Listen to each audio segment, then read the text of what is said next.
ઘોઘાના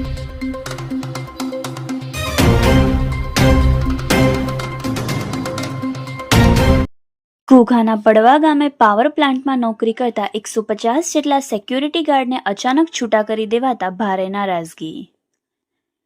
ઘોઘા તાલુકાના પડવા ગામે આવેલા Gujarat state electricity corporation limited પ્લાન્ટમાં સિક્યોરિટી તરીકે કામ કરતા 150 જેટલા સ્થાનિક લોકોને અચાનક છૂટા કરી દેવાતા બેરોજગાર થતા ફરી રોજગારી આપવા માંગ કરવામાં આવી હતી.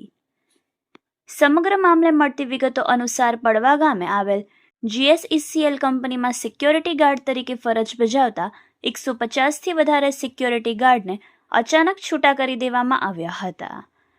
વધુમાં મળતી વિગતો અનુસાર આ લોકો છેલ્લા 10 વર્ષથી આ કંપનીમાં સિક્યોરિટી તરીકે ફરજ બજાવતા હતા.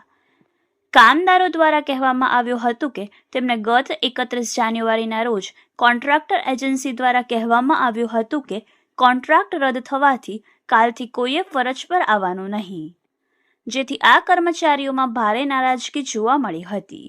કોઈપણ પ્રકારની લેખિત જાણ કર્યા વગર અચાનક જ 150 જેટલા ફરજ બજાવતા સ્થાનિક લોકો બેરોજગાર થઈ ગયા છે. ત્યારે આ અંગે પાવર પ્લાન્ટના અધિકારીઓને વારંવાર લેખિત અને મૌખિક રજૂઆત કરવા છતાં પણ કોઈ ઉકેલ આવ્યો નહોતો. ત્યારે સ્થાનિકોએ નોકરી પર પરત લેવાની માંગ સાથે રજૂઆત કરી હતી.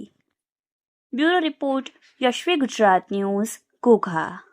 આ તમે જે જોઈ રહ્યા છો તે ગવર્મેન્ટ GSL પ્લાન્ટ છે, BLTPS, જેમાં ગામ લોકો છેલ્લા 10 વર્ષથી નોકરી કરતા હતા. તેમને અચાનક ગઈ 31 જાન્યુઆરીએ લેખિત આપ્યા વિના અને બધાને છૂટા કર્યા. તો અત્યારે ગામ લોકોનું કહેવાનું એમ છે કે અમારી આજીવિકા માટેનું સાધન કયું, કાં પછી અમને બીજી જગ્યા ઉપર સમાવેશ કરો. અને અમે તમને ઘણા સમય પહેલાં 2009માં લોકસુનાવણી થઈ એ ગામને દત્તક લીધું હતું અને કંપનીની સિસ્ટમથી અમે સરકારની સિસ્ટમથી હાલ્યું છીએ અને હજી સિસ્ટમનો અમે ઉપયોગ કરીશું. તો પ્રાયોરિટી ગામને આપીને અને ગામના જે કોઈ ભણેલા વર્ગ છે, જે ટેકનિકલ જેવી લાયકાત એને પ્રાયોરિટી આપો, જેથી કરીને ગામમાં રોજગારીનો પ્રશ્ન હલ થાય. આજે અત્યારે ગામ લોકોને રોજગારી છે નહીં અને અહીંના બધા પ્રોપર સ્થાનિક છે પડવા ગામના, જેઓને અત્યારે કોઈ પણ સંજોગે ગમે કંપનીમાં સમાવેશ કરીને એની અંદર KPS કંપની પણ કાર્યરત છે, તેમાં ભણેલા વર્ગો હોય છોકરા એમાં સમાવેશ કરો. બીજી સબ કોન્ટ્રાક્ટ ઘણા છે, એમાં 2-5 છોકરા લઈને સમાવેશ કરો. આજથી 150 ગાર્ડ જેટલા છૂટા કર્યા છે જે સ્થાનિક પડવાના છે, જેની આજીવિકા સીનાઈ ગઈ છે અને અચાનક છૂટા કર્યા છે લેખિત આપ્યા વિના. મૌખિક કહી દીધું કાલથી આવતા નહીં. તો આજે એ પ્રશ્ન ઊભો થાય છે.